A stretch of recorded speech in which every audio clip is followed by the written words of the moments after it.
I don't know whether you should be taking through the election process or I should be. Just to start it off. So first item on the agenda, welcome everybody, is to elect a chairman for the purposes of this meeting. Could I have a nomination, please? Thank you. I'd like to nominate Councillor Jerome Davidson. Okay, thank you. So Councillor Davidson is elected as chairman for the purposes of this meeting. Thank you, Kimberly. First item on, apart from the election of the chairman, is the disclosure of interest. Has anybody got a disclosure to make? No disclosures. We're meeting today just for the one item, which is to review the application for a street trading consent in Nutshell Lane, Farnham. Would the officer, Elizabeth, would you just take us through it, please? Right.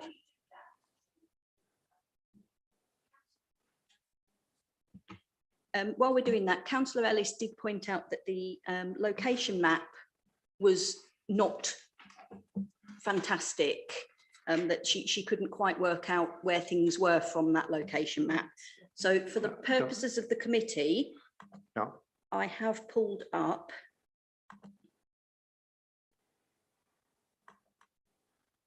apologies, that's the wrong one.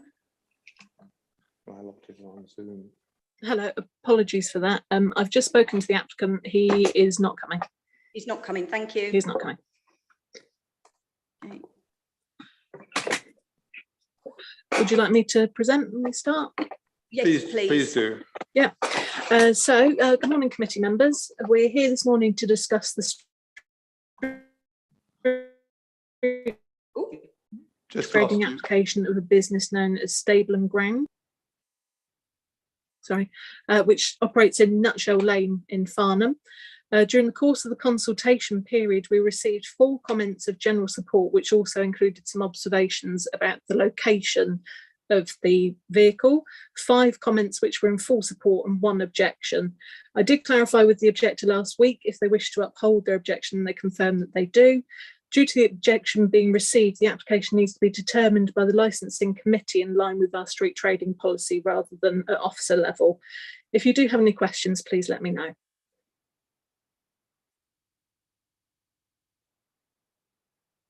Well, can I ask Councillor Ellis? Thank you. Good morning. Good morning. I had a slight concern, which I think that Kimberly is actually going to address. Coming from Cranley, which is totally the other side of the borough, I have been to Farnham many, many times, but I couldn't work out from the location map on Annex 5 exactly where this is. That's fine. Nutshell Lane is described as largely a single track, quiet residential street. So I'm concerned about any impact this proposal might have on people living in the area. And I think that Kimberly has very kindly actually come up with a map that should make it easier for me to identify. Thank you. So I understand, Elizabeth, that we are looking at this area here. Yeah. That's correct, yes. Yeah. So, and if I scroll slightly out, this is Farnham Park, is that correct? That's correct. So it's at the north side of Farnham Park. So there is a vehicle entrance into Farnham Park. Your microphone is buffering, Elizabeth.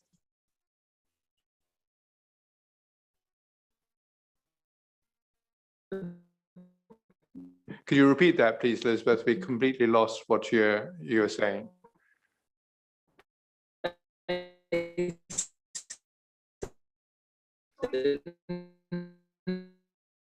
Try turning your video on, off, Elizabeth.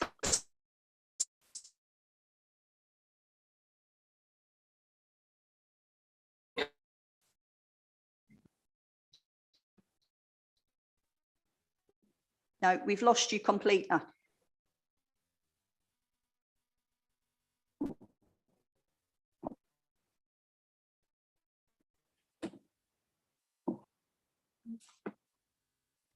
No, we're not getting you at all, Elizabeth, I'm afraid.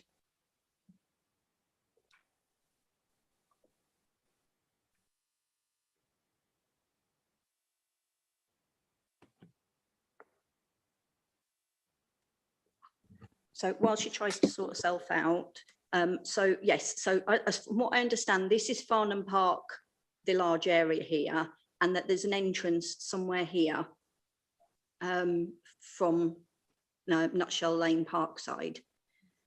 So what myself and Councillor Else noticed when we were looking earlier, so there is a premises here, there's a premises here, and there's a premises here. So I'm not quite sure which, I'm presuming that the van must park on this side of the road because the comments were saying that it could potentially block the entrance. So I'm presuming that they're going to be parking somewhere on the road of, are you back with us, Elizabeth, or? I am. Can you hear me? We can hear you now, thank you. Yay! The wonders of modern technology. So yes, I was just listening then, you've identified it exactly there. So where they wish to trade or where they currently do trade is just next to that vehicle entrance into Farnham Park from the north end. Sorry, Elizabeth, what is my councillor Ellis was like, what is this large area here? What do you know what building that is? In this they're all domestic property, so all domestic. Yeah, all to the north. Yeah, so basically everything you're seeing there are domestic properties. Lovely. And Parkside is a little close, it's a little cul-de-sac, so there's no through road that way. Does that help? Thank you, it does. Could I ask, within our opportunities, can we actually be very specific about the position that they presumably park up every day? Because I might have asked whether they're actually leaving the trailer there overnight or something like that. I suppose I'm just thoughtful, single track road, people living around. Can we be specific about where these people can park up to carry out their business? You can be very specific under the requirements of the street trading consent, so you can define a particular area where they can trade from. We do also have conditions that are attached to the street trading consents which are very specific about not causing obstruction or nuisance while trading. And one of the conditions is also that they remove the unit overnight, and I can confirm that they do remove it and take it home and then bring it back the next day, so it's not left there overnight. Thank you. Oh, sorry, go ahead.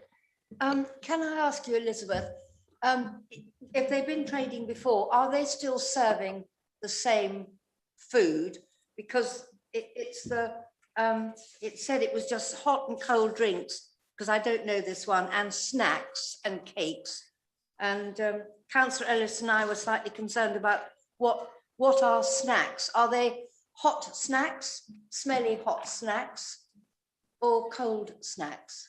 Fair enough. So I have visited the premises myself, and they've also been inspected by one of our food inspectors, and we can confirm that it's basically pre-packed snacks like crisps, biscuits, and things that they're buying in already cooked. So the cakes are already cooked, they don't make them themselves. It's just literally they are selling on food that is already made or pre-packed. They're not doing any cooking.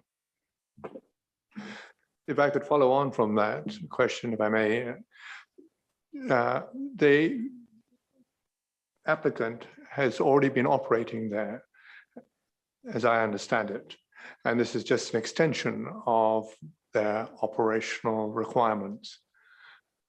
Have there been any complaints in the past about the way that they have operated? Have you heard anything from either local residents or joggers or walkers about the way that they have operated? So we have received 3 complaints, which are detailed in the report that you've got in front of you under point 4.1. So received, well, I say complaints. One was just an inquiry from the applicant themselves, and then we had a concern raised last March, which was about obstruction of the park entrance, and that came to us both from our parks team and from a concerned resident, and that they had no bins. Following that complaint, the food business operator, the applicant for the street trading consent, basically moved the van so it wasn't obstructing. They've been very conscientious in that term, and they've made sure that they've got bins as well. So we haven't had any concerns with regards to that again. And then we just had somebody inquiring whether or not they had a consent, and that's all we've had since they've started operating there. So in effect, nothing at all significant Since last year. So last March was basically the last complaint we had. Yeah. And would it be appropriate to, when we give the consent, to have explicit instructions not to block the park access or obstruct in any way? I know there's a general terms and conditions which we apply, but can we make something specific so we don't get a recurrence of the earlier complaint? Certainly when it comes to defining the trading location, you could make sure that we don't include anything that's across the park entrance way. So we could make sure that it's tucked into the sort of some hedging that's either side of the park entrance. You know, we make sure it's in that side or further down slightly that's also away from the park entrance. So we can define that, or just reiterate the fact that it does say in the consent conditions that they're not to cause obstruction, because obviously it's an emergency access way into the park as well. And can we also add, as from the person who objected, a constraint that there will be no cooked food apart from beverages? I would defer to on that point whether we can add that as a specific condition on this consent, bearing in mind that that's what some of the concerns raised were. It's not something that's generally added as a consent condition, but it may be something, if Gillian thinks that it's suitable to add it, or we can put that as an informal request to the operator. But I don't think their business idea is that they will increase the offering that they have. And certainly if we did get complaints based on odour or any other nuisance caused by cooking, we have separate powers to deal with that as well. Okay, fine. Thank you very much. Thank you. If the applicant had been here, I would have asked the question what time in the morning they needed to arrive to set up. I appreciate that they have amended the hours that they will be working, but sort of based on the type of operation, they might need some time to set up. And really, to serve hot beverages, I think we've established there's not hot food, but what system will they be using to prepare hot beverages? Would this involve a generator or something like that? I'm referring back to residents who live in the area. Thank you. That's fine. From memory, when I visited, there wasn't a generator, but there must be some form of powering it, obviously. Again, if we got complaints based on noise because there was a generator, that there is a specific condition under the consent that doesn't allow a nuisance to be caused, and we have statutory nuisance powers as well. And that hasn't been a complaint that's been raised with us directly about this trader. And certainly other than on the objection wasn't thing that went to us along the way during the consultation period. Councillor Ellis again. I apologise. One final question, just about litter. I do appreciate from a site we had in Cranley that there was a huge amount of litter, not necessarily created by the applicants, but by casual people discarding food, packaging, that sort of thing. So is there an opportunity for us to say that the applicant must quite regularly search an area around for litter? And to clean So it away? again, under the consent condition, so condition 12, and this is a standard condition upon everyone's consent. So the consent holder shall ensure that all adjacent areas except the carriageway, if it's open for vehicular use, to a distance of 10 metres be kept free of litter and refuse at all times while on site. There are also bins in Farnham Park quite close to this trading area, and also I believe as you walk sort of northbound away from here, because there's another park slightly further up the road. And one of the other consent conditions is that they must also have their own refuse bin. So there are already conditions in place that would help to ensure that there isn't any increase in litter in the area. Obviously, if you wish to extend that area on the consent, I know we did do that for the particular trade you're talking about in Cranley. I think we might have gone up to 20 metres on that consent. So that's a possibility if you felt that was something you wanted to add in. Thank you. Thank you, Councillor. Any other questions?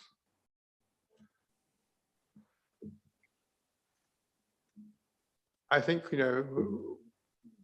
we've come to the end of our searching for the insights into this application. Can we retire and discuss this offline, please? Thank you. Thank you.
Thank you.